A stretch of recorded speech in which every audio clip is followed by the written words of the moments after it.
O Grande Conflito, capítulo 8. O poder triunfante da verdade. Um novo imperador, Carlos V, subira ao trono da Alemanha, e os emissários de Roma se apressaram a apresentar suas congratulações e induzir o monarca a empregar seu poder contra a reforma. De um lado, o eleitor da Saxônia, a quem Carlos em grande parte devia a coroa, rogava-lhe não dar passo algum contra Lutero antes de lhe conceder oportunidade de se fazer ouvir. O imperador ficou assim colocado em posição de grande perplexidade e embaraço. Os adeptos do Papa não ficariam satisfeitos com coisa alguma a não ser um edito imperial sentenciando Lutero à morte. O eleitor declarava firmemente que nem Sua Majestade Imperial nem outra pessoa qualquer tinha demonstrado haverem sido refutados os escritos de Lutero.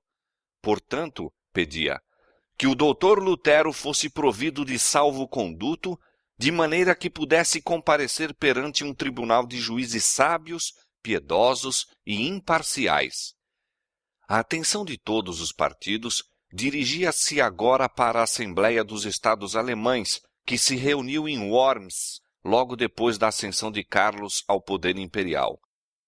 Havia importantes questões e interesses políticos a serem considerados por esse Concílio Nacional. Pela primeira vez, os príncipes da Alemanha deveriam encontrar-se com seu jovem monarca numa assembleia deliberativa. De todas as partes da pátria haviam chegado os dignitários da Igreja e do Estado. Fidalgos seculares de elevada linhagem, poderosos e ciosos de seus direitos hereditários, eclesiásticos principescos, afetados de sua consciente superioridade em ordem social e poderio, cavalheiros da corte e seus partidários armados, e embaixadores de países estrangeiros e longínquos, todos se achavam reunidos em Worms. Contudo, naquela vasta assembleia, o assunto que despertava o mais profundo interesse era a causa do reformador saxônio. Carlos, previamente, encarregara o eleitor de levar consigo Lutero à dieta, assegurando-lhe proteção e prometendo franco estudo das questões em contenda com pessoas competentes. Lutero estava ansioso por comparecer perante o imperador. Sua saúde achava-se naquela ocasião muito alquebrada. Não obstante, escreveu ao eleitor: "Se eu não puder ir a Worms com boa saúde, serei levado para lá doente como estou. Pois, se o imperador me chama, não posso duvidar de que é o chamado do próprio Deus. Se desejarem usar de violência para comigo, e isto é muito provável, pois não é para a instrução deles que me ordenam comparecer, ponho o caso nas mãos do Senhor. Ainda vive e reina aquele que preservou os 3 jovens na fornalha ardente. Se ele me não salvar, minha vida é de pouca importância. Tão somente evitemos que o evangelho seja exposto ao escárnio dos ímpios, e por ele derramemos nosso sangue, de preferência a deixar que eles triunfem. Não me compete decidir se minha vida ou minha morte contribuirá mais para a salvação de todos. Podeis esperar tudo de mim, exceto fuga e abjuração. Fugir não posso, e menos ainda me retratar." Quando em Worms circularam as notícias de que Lutero deveria comparecer perante a dieta, houve geral excitação. Aleandro, o delegado papal a quem fora especialmente confiado o caso, estava alarmado e enraivecido. Via que o resultado seria desastroso para a causa papal. Instituir inquérito sobre um caso em que o Papa já havia pronunciado sentença de morte seria lançar o desdém sobre a autoridade do soberano pontífice. Além disso, tinha apreensões de que os eloquentes e poderosos argumentos daquele homem pudessem desviar da causa do Papa muitos dos príncipes. Com muita insistência, pois, advertiu Carlos contra o aparecimento de Lutero em Worms. Por este tempo, foi publicada a bula que declarava a excomunhão de Lutero. Este fato, em acréscimo às representações do legado, induziu o imperador a ceder. Escreveu ao eleitor que, se Lutero não se retratasse, deveria permanecer em Wittenberg. Não contente com esta vitória, Aleandro trabalhou com toda a força e astúcia que possuía para conseguir a condenação de Lutero. Com uma persistência digna de melhor causa, insistiu em que o caso chegasse à atenção dos príncipes, prelados e outros membros da Assembleia, acusando o reformador de sedição, rebelião e blasfêmia. Mas a veemência e paixão manifestadas pelo legado revelaram demasiadamente claro o espírito que o impulsionava. Ele é movido pelo ódio e vingança, foi a observação geral, muito mais do que pelo zelo e piedade. A maior parte da dieta estava mais do que nunca inclinada a considerar favoravelmente a causa de Lutero. Com um redobrado zelo insistia Aleandro com o imperador sobre o dever de executar os editos papais, mas pelas leis da Alemanha não se podia fazer isto sem o apoio dos príncipes. E vencido finalmente pela importunação do legado, Carlos ordenou-lhes apresentar seu caso à dieta. Foi um dia pomposo para o núncio. A assembleia era grandiosa, a causa ainda maior. Aleandro deveria pleitear em favor de Roma, mãe e senhora de todas as igrejas.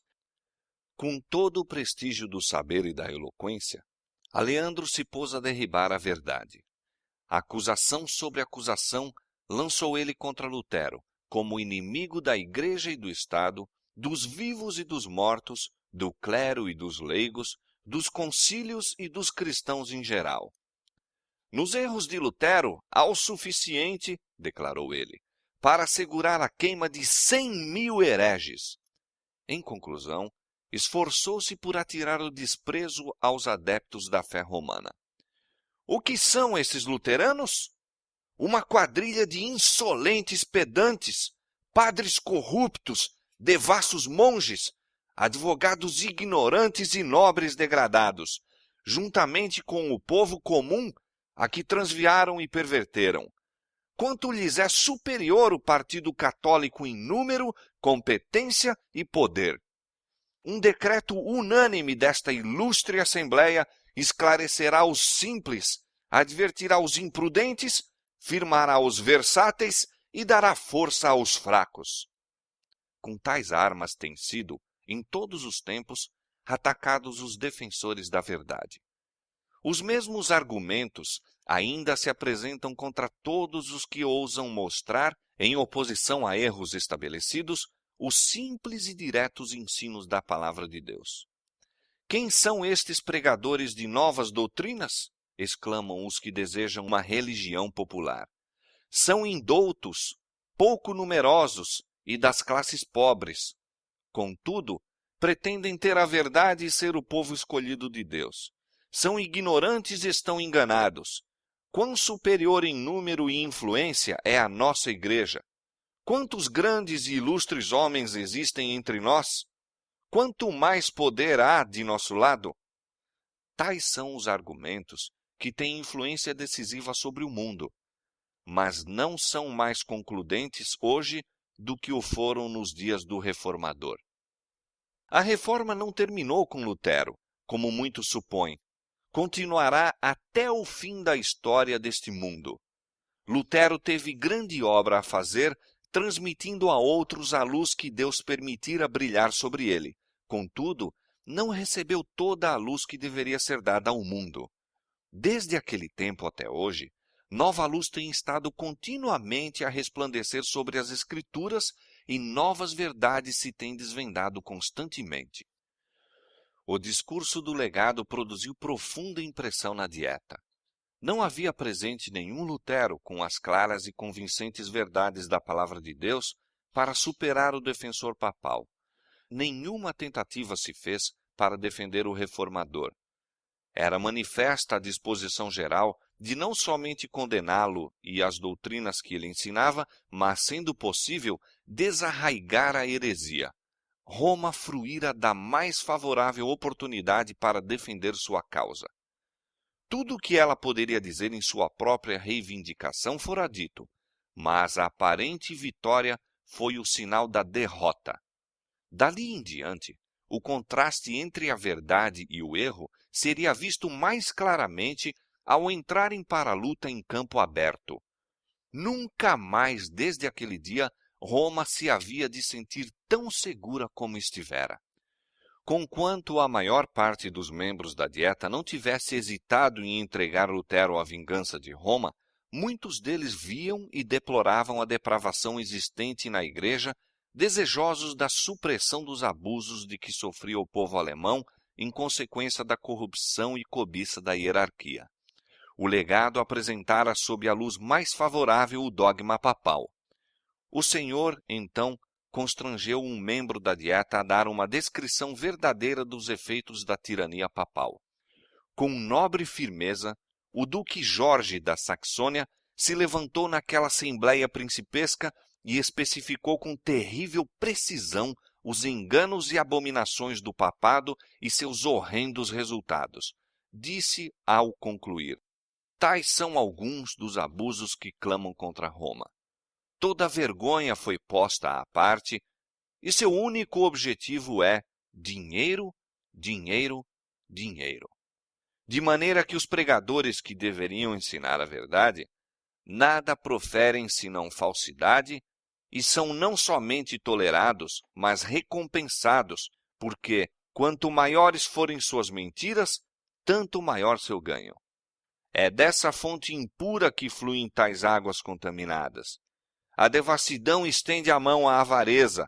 Ai, é o escândalo causado pelo clero que arremessa tantas pobres almas à condenação eterna. Deve-se efetuar uma reforma geral. Uma denúncia mais hábil e convincente contra os abusos papais não poderia ter sido apresentada pelo próprio Lutero, e o fato de ser o orador inimigo decidido do reformador deu maior influência às suas palavras. Se se abrissem os olhos dos que constituíam a Assembleia, teriam visto anjos de Deus no meio deles, derramando raios de luz através das trevas do erro e abrindo mentes e corações à recepção da verdade. Era o poder do Deus da verdade e sabedoria que dirigia até os adversários da reforma, preparando assim o caminho para a grande obra prestes a realizar-se. Martinho Lutero não estava presente, mas a voz de alguém maior do que Lutero fora ouvida naquela assembleia. Uma comissão foi logo designada pela Dieta para apresentar um relatório das opressões papais que tão esmagadoramente pesavam sobre o povo alemão. Esta lista, contendo 101 especificações, foi apresentada ao imperador com o pedido de que ele tomasse imediatas medidas para a correção de tais abusos. Que perda de almas cristãs, diziam os suplicantes. Que depredações, que extorsões por causa dos escândalos de que se acha rodeada a cabeça espiritual da cristandade. É nosso dever evitar a ruína e desonra do nosso povo. Por esta razão, nós, de maneira humílina, mas com muita insistência, rogamo-vos ordeneis uma reforma geral e empreendais a sua realização. O concílio pediu, então, o comparecimento do reformador à sua presença. Apesar dos rogos, protestos e ameaças de Aleandro, o imperador finalmente consentiu e Lutero foi intimado a comparecer perante a Dieta. Com a intimação, foi expedido um salvo-conduto, assegurando sua volta a um lugar de segurança. Ambos foram levados a Wittenberg por um arauto que estava incumbido de conduzir o reformador a Worms. Os amigos de Lutero estavam aterrorizados, angustiados. Sabendo do preconceito e inimizade contra ele, temiam que mesmo seu salvo-conduto não fosse respeitado e rogavam-lhe não expusesse a vida ao perigo. Ele replicou: os sectários do Papa não desejam minha ida a Worms, mas minha condenação e morte. Não importa. não orem por mim, mas pela palavra de Deus. Cristo me dará seu Espírito para vencer esses ministros do erro. Desprezo-os em minha vida, triunfarei sobre eles pela minha morte. Estão atarefados em Worms, com o intuito de me obrigarem a abjurar. E esta será a minha abjuração. Anteriormente eu dizia que o Papa é o vigário de Cristo. Hoje, assevero ser ele o adversário de nosso Senhor e o apóstolo do diabo. Lutero não deveria fazer sozinho sua perigosa viagem. Além do mensageiro imperial, 3 de seus amigos mais certos se decidiram a acompanhá-lo.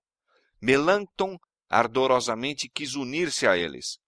Seu coração estava ligado ao de Lutero e anelava segui-lo, sendo necessário a prisão ou a morte. Seus rogos, porém, não foram atendidos. Se Lutero perecesse, as esperanças da reforma deveriam centralizar-se neste jovem colaborador. Disse o reformador quando se despediu de Melanchthon: se eu não voltar e meus inimigos me matarem, continua a ensinar e permanece firme na verdade. Trabalha em meu lugar. Se sobreviveres, minha morte terá pouca consequência. Estudantes e cidadãos que se haviam reunido para testemunharem a partida de Lutero ficaram profundamente comovidos. Uma multidão, cujo coração havia sido tocado pelo Evangelho, deu-lhe as despedidas em pranto. Assim, o reformador e seus companheiros partiram de Wittenberg. Viram em viagem que o espírito do povo se achava oprimido por tristes pressentimentos. Nalgumas cidades, honras nenhumas lhe eram tributadas.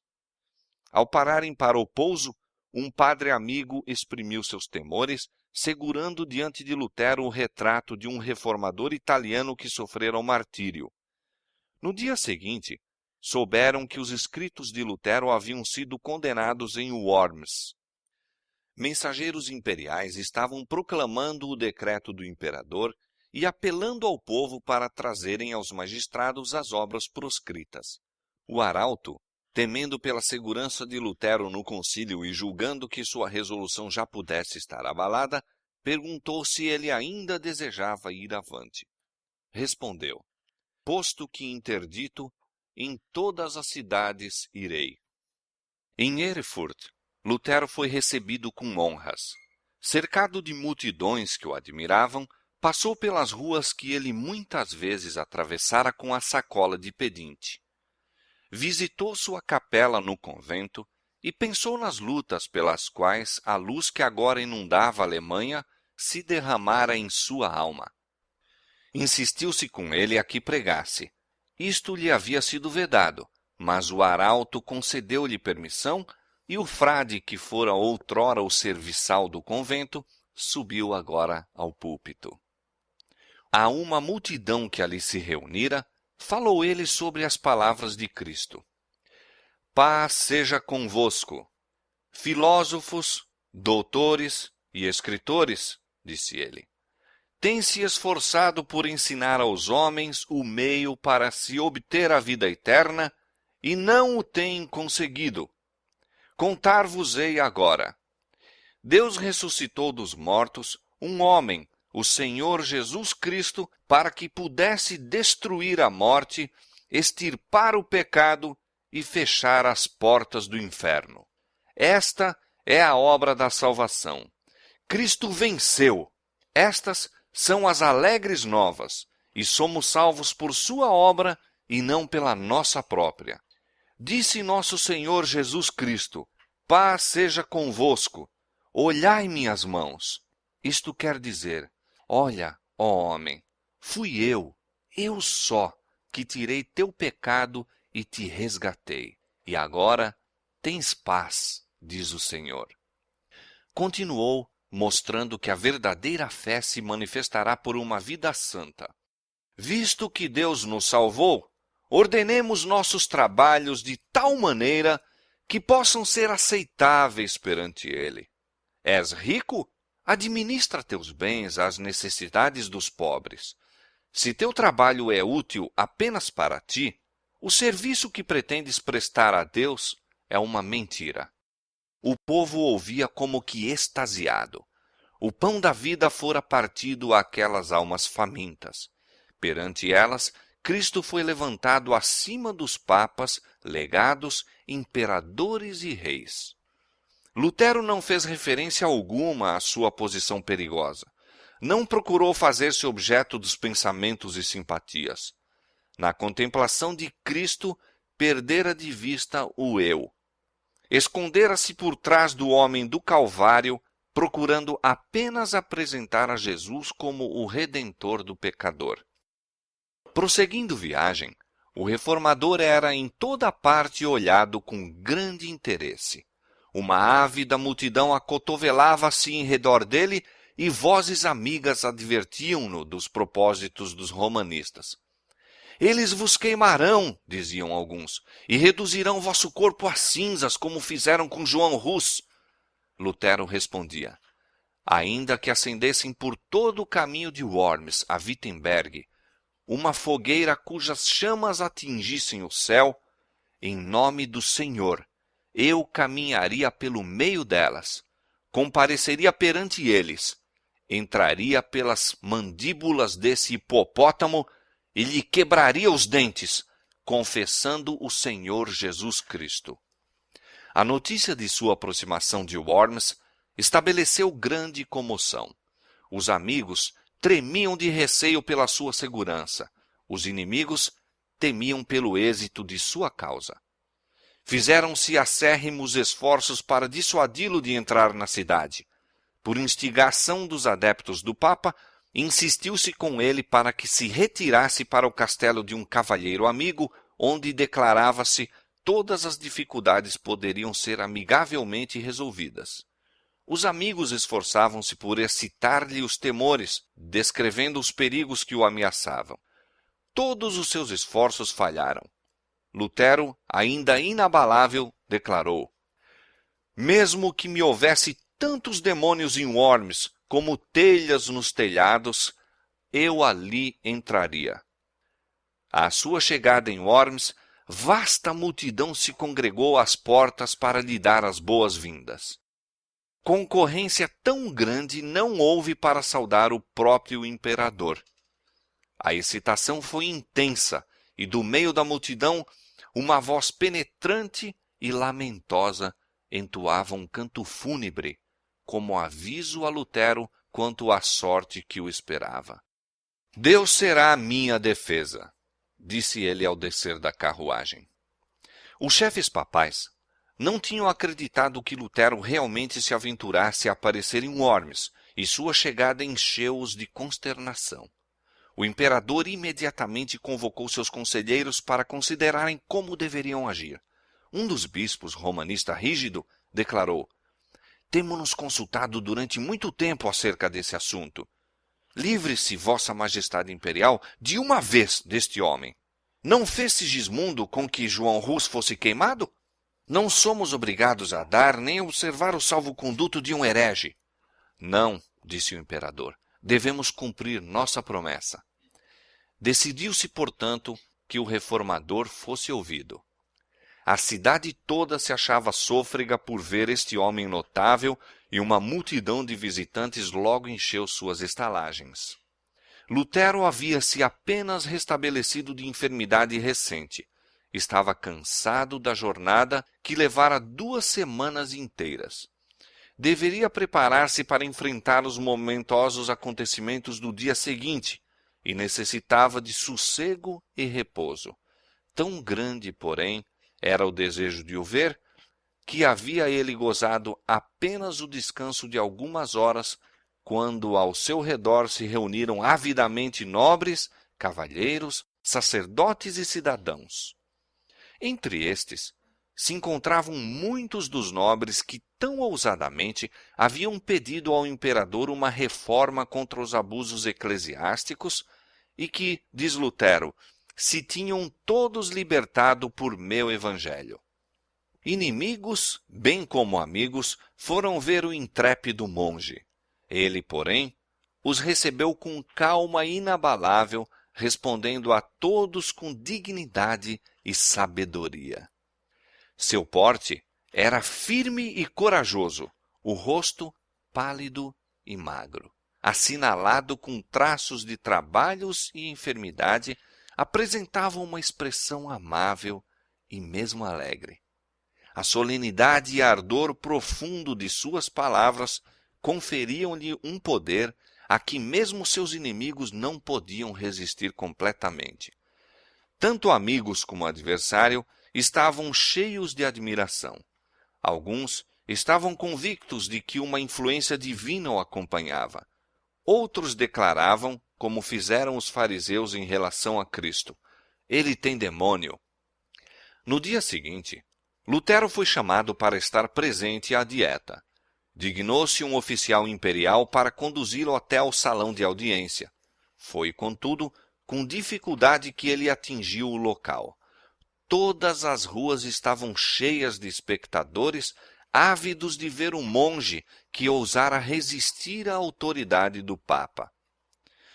Quando estava para entrar à presença de seus juízes, um velho general, herói de muitas batalhas, disse-lhe amavelmente: pobre monge, vais agora assumir uma posição mais nobre do que eu ou quaisquer outros capitães já assumimos nas mais sanguinolentas de nossas batalhas. Mas, se tua causa é justa, e estás certo disto, vai adiante, em nome de Deus, e nada temas.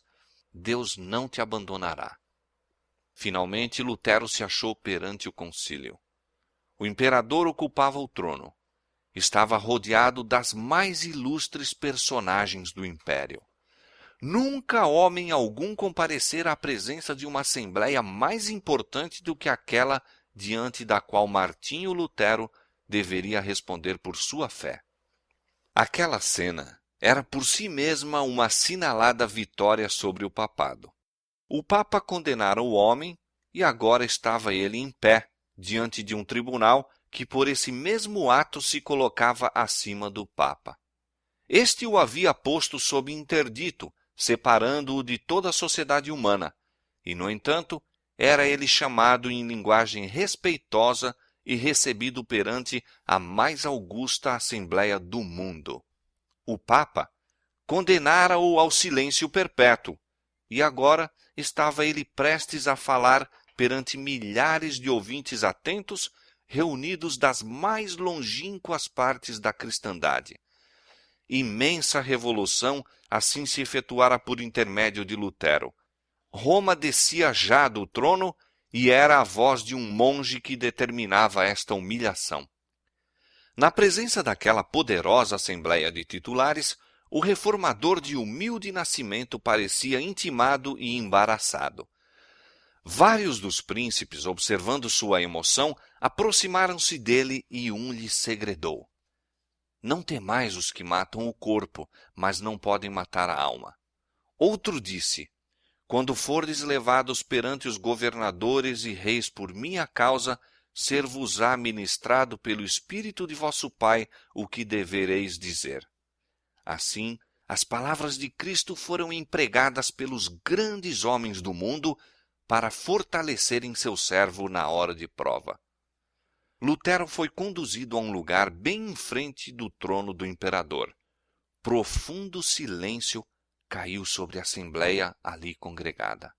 Então, um oficial imperial se levantou e, apontando para uma coleção dos escritos de Lutero, pediu que o reformador respondesse a duas perguntas: se ele os reconhecia como seus e se dispunha a retratar-se das opiniões que neles emitira.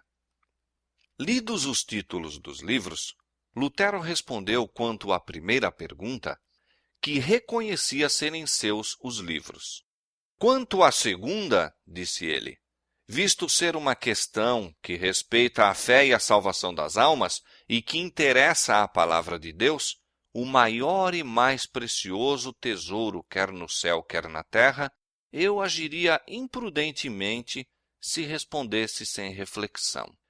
Poderia afirmar menos do que as circunstâncias exigem, ou mais do que a verdade requer, e desta maneira pecar contra estas palavras de Cristo: qualquer que me negar diante dos homens, eu o negarei também diante de meu Pai que está nos céus. Por esta razão, com toda a humildade, rogo a vossa majestade imperial conceder-me tempo para que eu possa responder sem ofensa à palavra de Deus. Fazendo este pedido, Lutero agiu prudentemente. Sua conduta convenceu a Assembleia de que não agia por paixão ou impulso.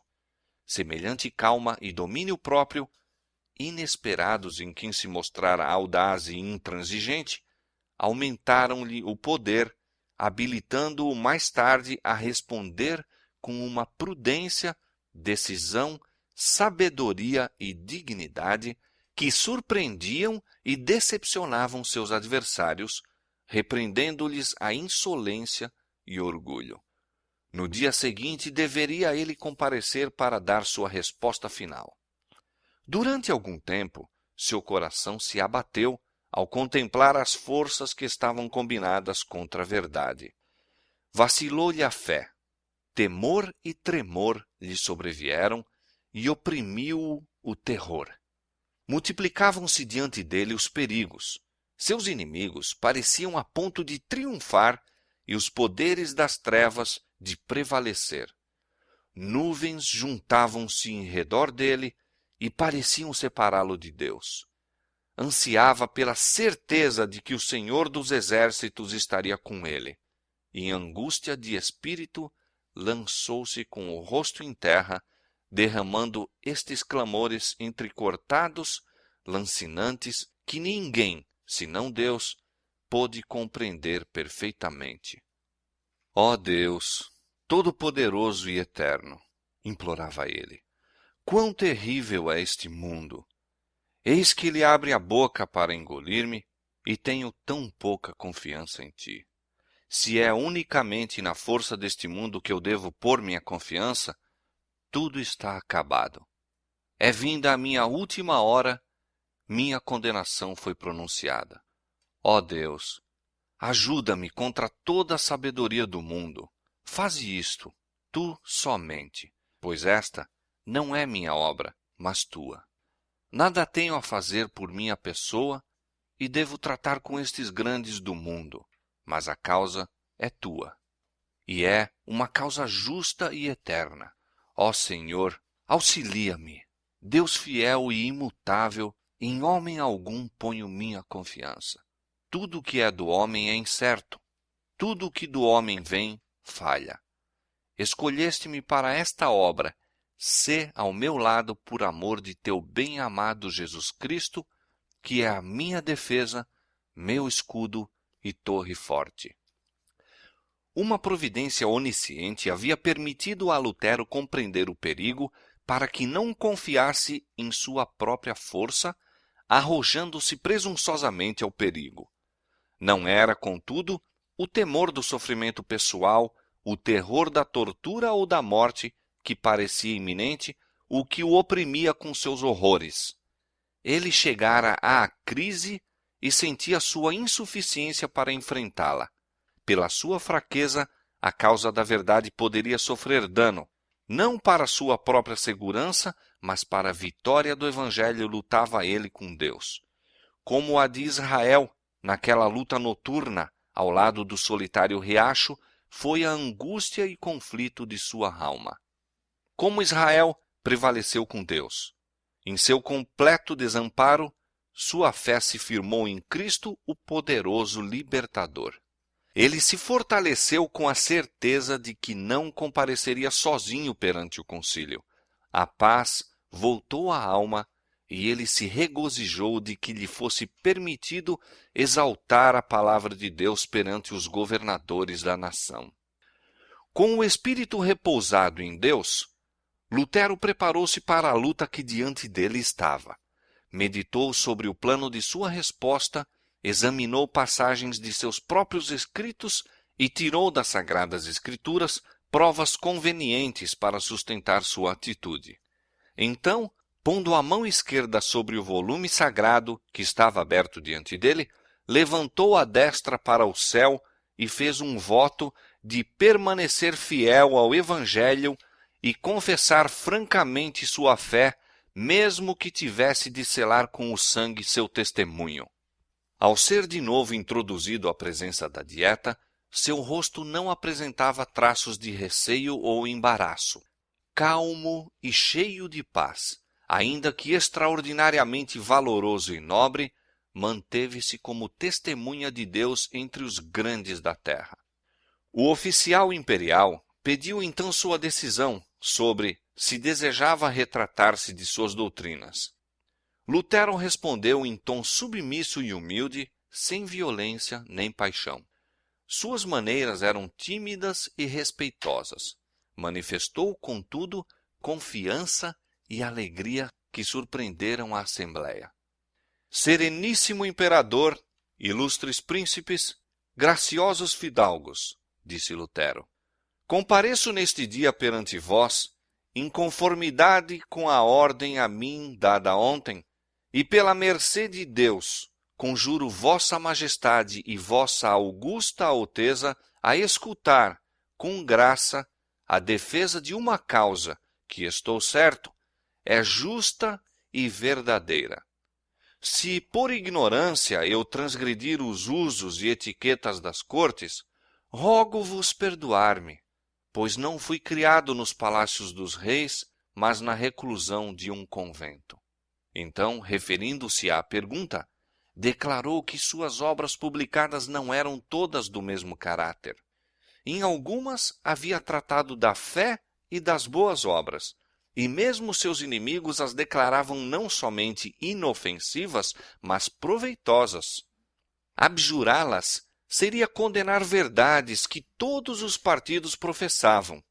A segunda classe consistia em escritos que expunham as corrupções e abusos do papado. Revogar estas obras fortaleceria a tirania de Roma, abrindo uma porta mais larga a muitas e grandes impiedades. Na terceira classe de seus livros, atacara indivíduos que haviam defendido erros existentes. Em relação a eles, confessou francamente que tinha sido mais violento do que convinha. Não pretendia estar isento de falta, mas mesmo estes livros não poderia revogar, pois que tal procedimento tornaria audaciosos os inimigos da verdade e então aproveitariam a ocasião para esmagar o povo de Deus com crueldade ainda maior. Não sou, todavia, senão um mero homem e não Deus, continuou ele. Portanto, defender-me-ei como fez Cristo. Se falei mal, dá testemunho do mal. Pela misericórdia de Deus, conjuro-vos, sereníssimo imperador, e a vós, ilustríssimos príncipes, e a todos os homens de toda categoria, a provar pelos escritos dos profetas e apóstolos que errei. Logo que estiver convicto disso, retratarei todo o erro e serei o primeiro a lançar mão de meus livros e atirá-los ao fogo. O que acabo de dizer claramente mostra, eu o espero, que pesei e considerei cuidadosamente os perigos a que me exponho, mas, longe de me desanimar, regozijo-me por ver que o Evangelho é hoje, como nos tempos antigos, causa de perturbação e dissensão. Este é o caráter, este é o destino da palavra de Deus. Não vim trazer paz à terra, mas espada, disse Jesus Cristo. Deus é maravilhoso e terrível em seus conselhos.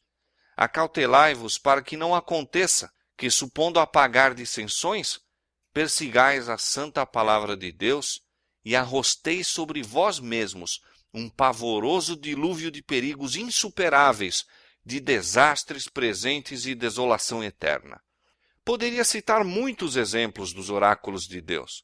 Poderia falar dos faraós, dos reis da Babilônia e dos reis de Israel, cujos trabalhos não contribuíram nunca mais eficazmente para a sua própria destruição do que quando buscavam, mediante conselhos prudentíssimos na aparência, fortalecer seu domínio. Deus é o que transporta montanhas sem que o sintam. Lutero falara em alemão. Foi-lhe pedido, então, repetir as mesmas palavras em latim. Embora exausto pelo esforço anterior, anuiu e novamente fez seu discurso com a mesma clareza e energia que a princípio. A providência de Deus dirigiu isto.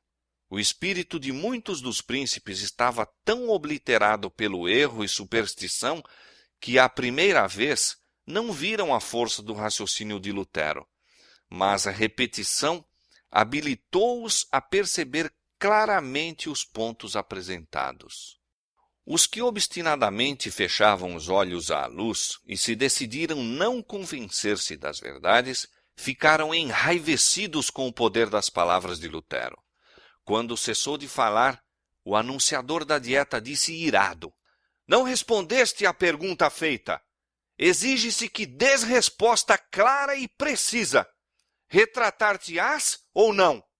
O reformador respondeu: "Visto que vossa sereníssima majestade e vossas nobres altezas exigem de mim resposta clara, simples e precisa, dar-vo-á-la-ei, e é esta.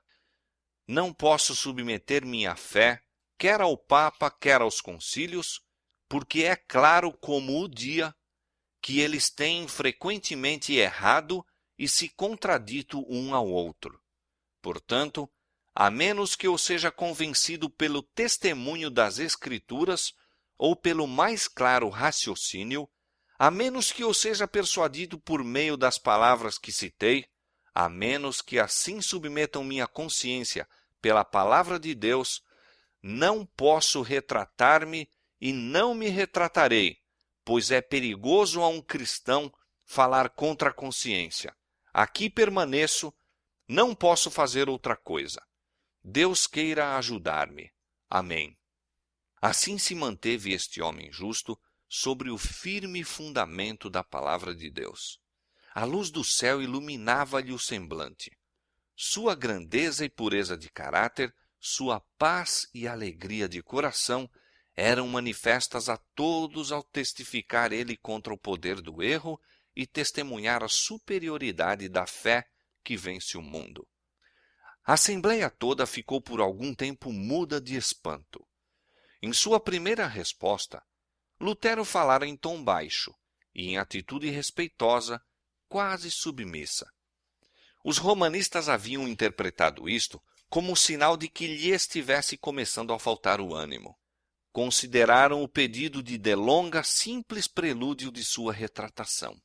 O próprio Carlos, notando, meio desdenhoso, a constituição abatida do monge, seu traje singelo e a simplicidade de suas maneiras, declarara: "Este monge nunca fará de mim um herege." A coragem e firmeza que agora ele ostentara, bem como o poder e clareza de seu raciocínio, encheram de surpresa todos os partidos. O imperador, possuído de admiração, exclamou: "Este monge fala com coração intrépido e inabalável coragem." Muitos dos príncipes alemães olhavam com orgulho e alegria a este representante de sua nação. Os partidários de Roma haviam sido vencidos. Sua causa parecia sob a mais desfavorável luz. Procuraram manter seu poder, não apelando para as Escrituras, mas com recurso às ameaças, indefectível argumento de Roma. Disse o anunciador da dieta: "Se não se retratar, o imperador e os governos do império consultar-se-ão quanto à conduta a adotar-se contra o herege incorrigível." Os amigos de Lutero, que com grande alegria lhe ouviram a nobre defesa, tremeram àquelas palavras, mas o próprio doutor disse claramente: "Queira Deus ser meu auxiliador, pois não posso retratar-me de coisa alguma." Ordenou-se-lhe que se retirasse da dieta enquanto os príncipes se consultavam juntamente. Pressentia-se que chegara uma grande crise. A persistente recusa de Lutero em submeter-se poderia afetar a história da Igreja durante séculos. Decidiu-se-lhe dar mais uma oportunidade para abjurar. Pela última vez foi ele levado à Assembleia. Novamente, foi feita a pergunta se ele renunciaria às suas doutrinas. "Não tenho outra resposta a dar", disse ele, "a não ser a que já dei." Era evidente que ele não poderia ser induzido, quer por promessas, quer por ameaças, a render-se ao governo de Roma. Os chefes papais aborreceram-se de que seu poderio, o qual fizera com que reis e nobres tremessem, fosse dessa maneira desprezado por um humilde monge. Almejavam fazê-lo sentir sua ira, destruindo-lhe a vida com torturas. Lutero, porém, compreendendo o perigo, falará a todos com dignidade e calma cristãs. Suas palavras tinham sido isentas de orgulho, paixão e falsidade. Havia perdido de vista a si próprio e aos grandes homens que o cercavam, e sentia unicamente que se achava na presença de alguém infinitamente superior aos papas, prelados, reis e imperadores. Cristo falara por intermédio do testemunho de Lutero com um poder e grandeza que na ocasião causou espanto e admiração tanto a amigos como a adversários. O Espírito de Deus estivera presente naquele concílio, impressionando o coração dos principais do império. Vários dos príncipes reconheceram ousadamente a justiça da causa de Lutero. Muitos estavam convictos da verdade, mas em outros as impressões recebidas não foram duradouras.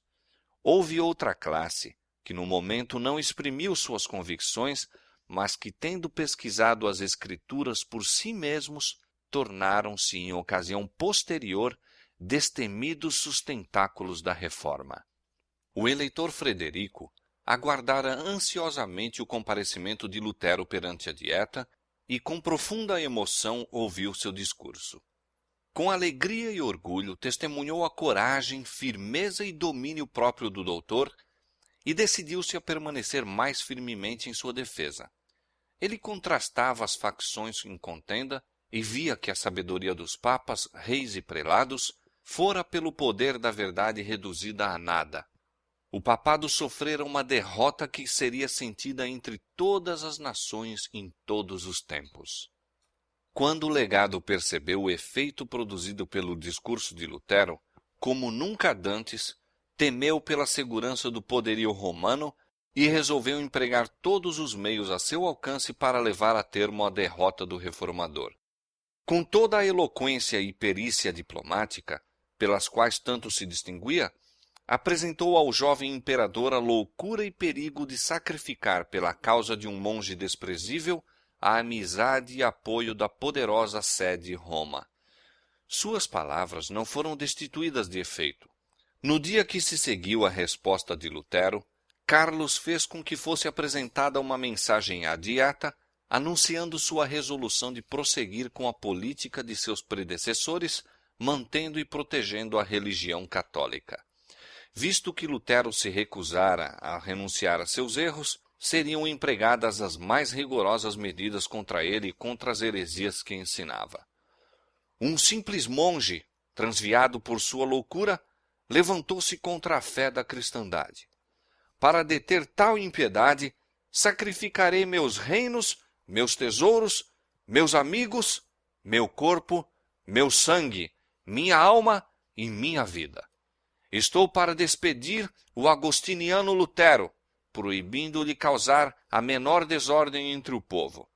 Procederei então contra ele e seus adeptos como hereges contumazes, pela excomunhão, pelo interdito e por todos os meios calculados para destruí-los. Apelo para os membros do Estado a que se portem como fiéis cristãos. Não obstante, o imperador declarou que o salvo-conduto de Lutero deveria ser respeitado e que antes de se poder instituir qualquer processo contra ele, deveria ser-lhe permitido chegar à casa em segurança. Insistiam agora os membros da Dieta em suas opiniões contrárias. Os emissários e representantes do Papa de novo pediam que o salvo-conduto do reformador fosse desrespeitado.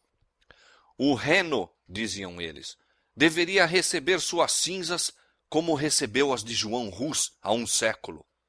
Príncipes alemães, porém, conquanto fossem eles próprios romanistas e inimigos declarados de Lutero, protestavam contra tal brecha da pública fé como uma nódoa sobre a honra da nação. Apontavam para as calamidades que se seguiam à morte de Rus e declaravam que não ousavam atrair sobre a Alemanha e sobre a cabeça de seu jovem imperador a repetição daqueles terríveis males. O próprio Carlos, respondendo à vil proposta, disse: embora fossem a honra e a fé banidas do mundo todo, deveriam encontrar um refúgio no coração dos príncipes.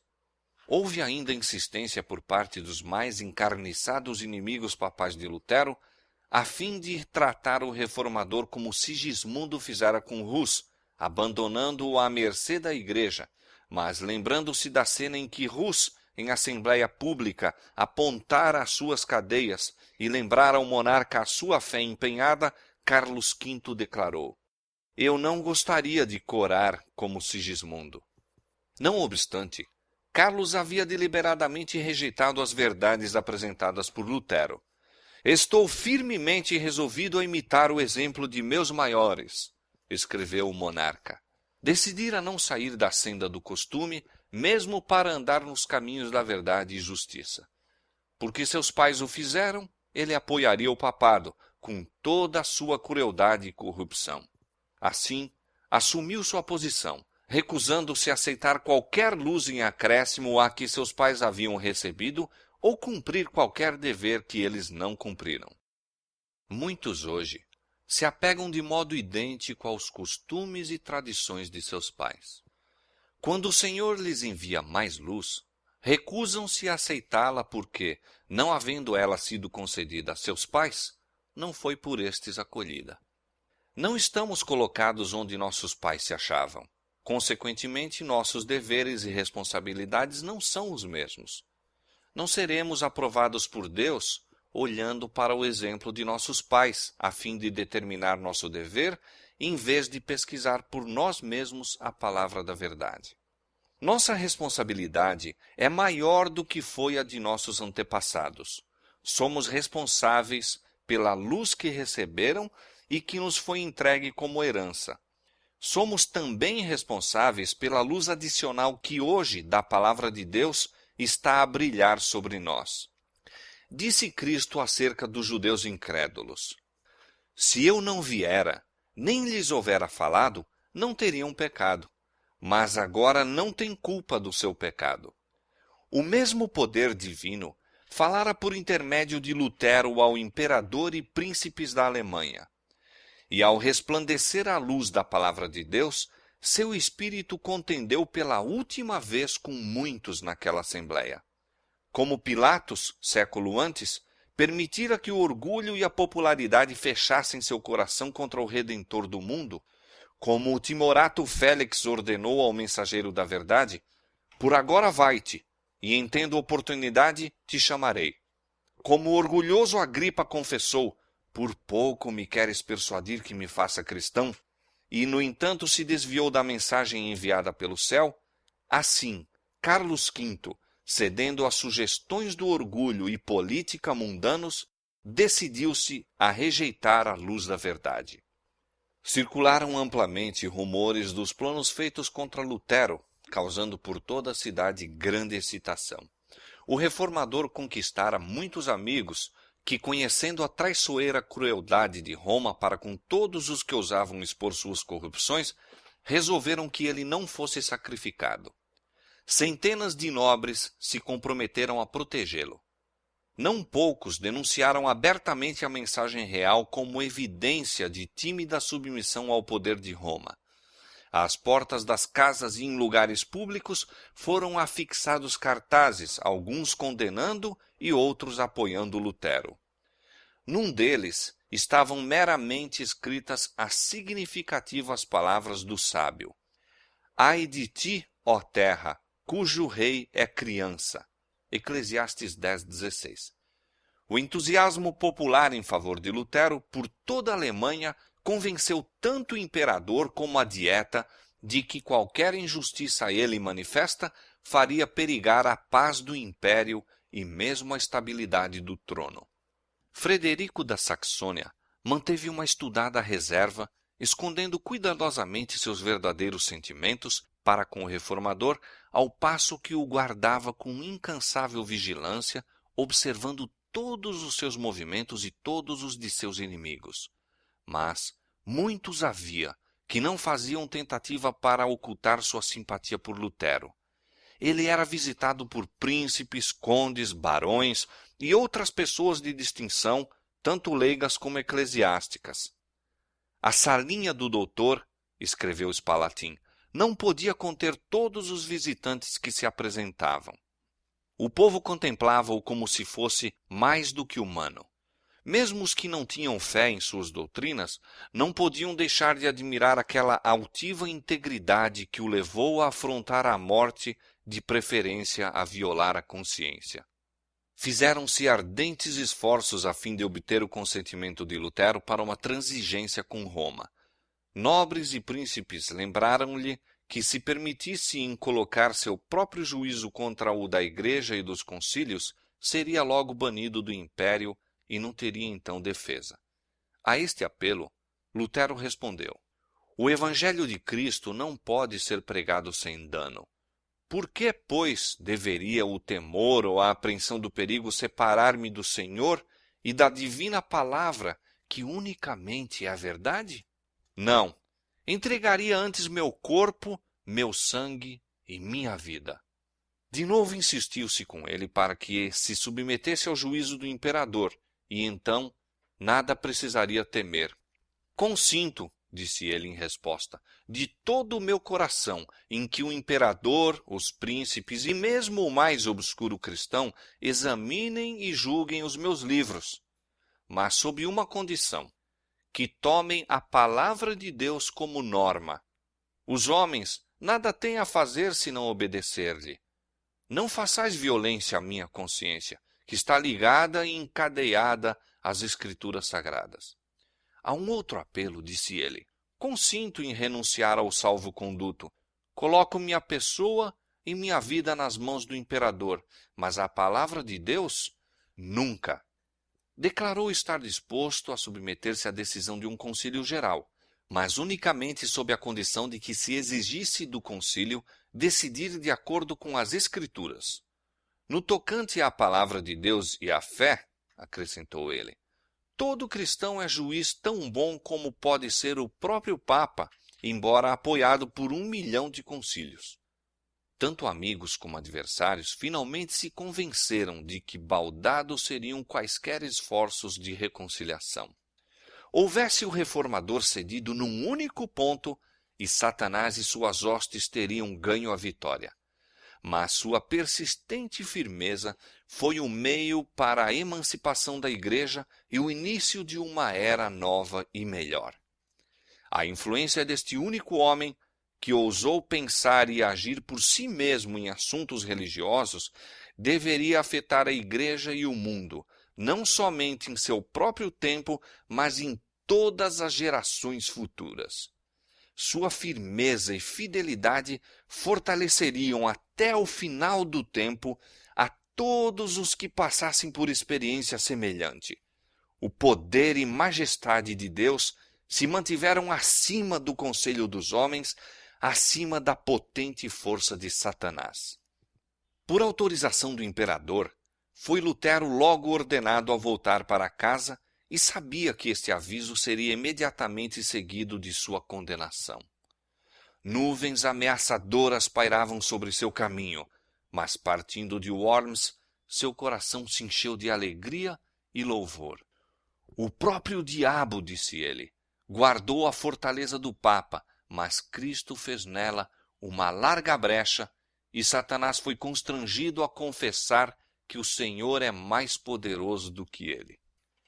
Depois de sua partida, ainda desejoso de que sua firmeza não fosse mal interpretada como sendo rebelião, Lutero escreveu ao imperador: Deus, que é o pesquisador dos corações, é minha testemunha, disse ele, de que estou pronto para, da maneira mais ardorosa, obedecer à vossa majestade, na honra e na desonra, na vida e na morte, e sem exceções, a não ser a palavra de Deus, pela qual o homem vive.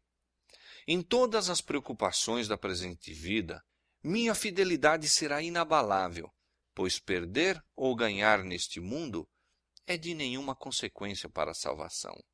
Mas quando se acham envolvidos em interesses eternos, Deus não quer que o homem se submeta ao homem, pois tal submissão em assuntos espirituais é verdadeiro culto, e este deve ser prestado unicamente ao Criador. Na viagem de volta a Worms, a recepção de Lutero foi mais lisonjeira mesmo que na sua ida para ali. Eclesiásticos principescos davam as boas-vindas ao monge excomungado e governadores civis honravam o homem que o imperador denunciara. Insistiu-se com ele que pregasse, e não obstante a proibição imperial, de novo subiu ao púlpito. Nunca me comprometi a acorrentar a palavra de Deus, disse ele, e nem o farei. Não estivera ainda muito tempo ausente de Worms, quando os chefes coagiram o imperador a promulgar um edito contra ele. Nesse decreto, Lutero foi denunciado como o próprio Satanás sob a forma de homem e sob as vestes de monge. Ordenou-se que logo ao expirar o prazo de seu salvo-conduto, se adotassem medidas para deter a sua obra. Proibia-se a todas as pessoas abrigá-lo, dar-lhe comida ou bebida, ou por palavras ou atos, em público ou em particular, auxiliá-lo ou apoiá-lo. Deveria ser preso onde quer que o pudesse ser e entregue às autoridades. Presos deveriam ser também seus adeptos e confiscadas suas propriedades. Deveriam destruir-se seus escritos e, finalmente, todos os que ousassem agir contrariamente àquele decreto eram incluídos em sua condenação. O eleitor da Saxônia e os príncipes mais amigos de Lutero tinham se retirado de Worms logo depois de sua partida, e o decreto do imperador recebeu a sanção da Dieta. Achavam-se agora jubilosos os romanistas. Consideravam selada a sorte da reforma. Deus provera a seu servo, nesta hora de perigo, um meio para escapar ao mesmo. Um olhar vigilante acompanhava os movimentos de Lutero e um coração verdadeiro e nobre decidira o seu livramento. Era claro que Roma não se satisfaria com coisa alguma senão sua morte. Unicamente ocultando-se poderia ele ser preservado das garras do leão. Deus dera sabedoria a Frederico da Saxônia para idear um plano destinado a preservar o reformador. Com a cooperação de verdadeiros amigos, executou-se o propósito do eleitor e Lutero foi, de maneira eficiente, oculto de seus amigos e inimigos. Em sua viagem de volta para casa, foi preso, separado de seus assistentes e precipitadamente transportado através da floresta para o castelo de Wartburgo, isolada fortaleza nas montanhas. Tanto o rapto como o esconderijo foram de tal maneira envoltos em mistério que até o próprio Frederico, durante muito tempo, não soube para onde fora ele conduzido. Essa ignorância não deixou de ter seu desígnio. Enquanto o eleitor nada soubesse do paradeiro de Lutero, nada poderia revelar. Convenceu-se de que o reformador estava em segurança e, com isso, se sentiu satisfeito. Passaram-se a primavera, o verão e o outono, e chegara o inverno, e Lutero ainda permanecia prisioneiro. Aleandro e seus partidários exultavam quando a luz do Evangelho parecia prestes a extinguir-se, mas, em vez disso, o reformador enchia sua lâmpada no repositório da verdade, e sua luz deveria resplandecer com maior brilho. Na proteção amiga de Wartburgo, Lutero durante algum tempo se regozijou em seu livramento do ardor e torvelinho da batalha. Mas não poderia por muito tempo encontrar satisfação no silêncio e repouso. Habituado a uma vida de atividade e acirrado conflito, mal suportava o permanecer inativo. Naqueles dias de solidão, surgia diante dele o estado da igreja e exclamava em desespero: Ai! Ninguém há neste último tempo da ira do Senhor para ficar diante dele como uma muralha e salvar Israel. Novamente volvia os pensamentos para si mesmo e receava ser acusado de covardia por afastar-se da contenda. Acusava-se, então, de indolência e condescendência própria. No entanto, produzia diariamente mais do que parecia possível a um homem fazer. Sua pena nunca estava ociosa. Seus inimigos, conquanto se lisonjeassem de que ele estivesse em silêncio, espantavam-se e confundiam-se pela prova palpável de que ainda exercia atividade. Sem número de folhetos procedentes de sua pena circulavam pela Alemanha toda. Também prestava importantíssimo serviço a seus patrícios, traduzindo o Novo Testamento para a língua alemã. De seu Patmos rochoso, continuou durante quase um ano inteiro a proclamar o Evangelho e a repreender os pecados e erros do tempo. Não foi, porém, meramente para preservar Lutero da ira de seus inimigos, nem mesmo para proporcionar-lhe uma temporada de calma para esses importantes labores, que Deus retirara seu servo do cenário da vida pública. Visavam-se resultados mais preciosos do que esses. Na solidão e obscuridade de seu retiro montesino, Lutero esteve afastado do apoio terrestre e excluído dos louvores humanos. Foi desta maneira salvo do orgulho e confiança em si próprio, tantas vezes determinados pelo êxito. Por sofrimentos e humilhação, foi de novo preparado para andar em segurança na altura vertiginosa a que tão subitamente fora exaltado. Ao exultarem os homens na libertação que a verdade lhes traz, inclinam-se a engrandecer aqueles que Deus empregou para quebrar as cadeias do erro e superstição. Satanás procura desviar de Deus os pensamentos e afeições dos homens e fixá-los nos fatores humanos. Ele os leva a honrar o mero instrumento e desconhecer a mão que dirige os acontecimentos da providência. Muitas vezes, dirigentes religiosos que assim são louvados e reverenciados perdem de vista sua dependência de Deus e são levados a confiar em si próprios. Em consequência, procuram governar o espírito e a consciência do povo que se dispõe a esperar deles a guia, em vez de esperá-la da palavra de Deus. A obra de reforma é muitas vezes retardada por causa desse espírito da parte dos que a amparam. Deste perigo quis Deus guardar a causa da reforma. Ele desejava que aquela obra recebesse não os característicos do homem, mas os de Deus. Os olhos dos homens tinham se dirigido a Lutero como expositor da verdade.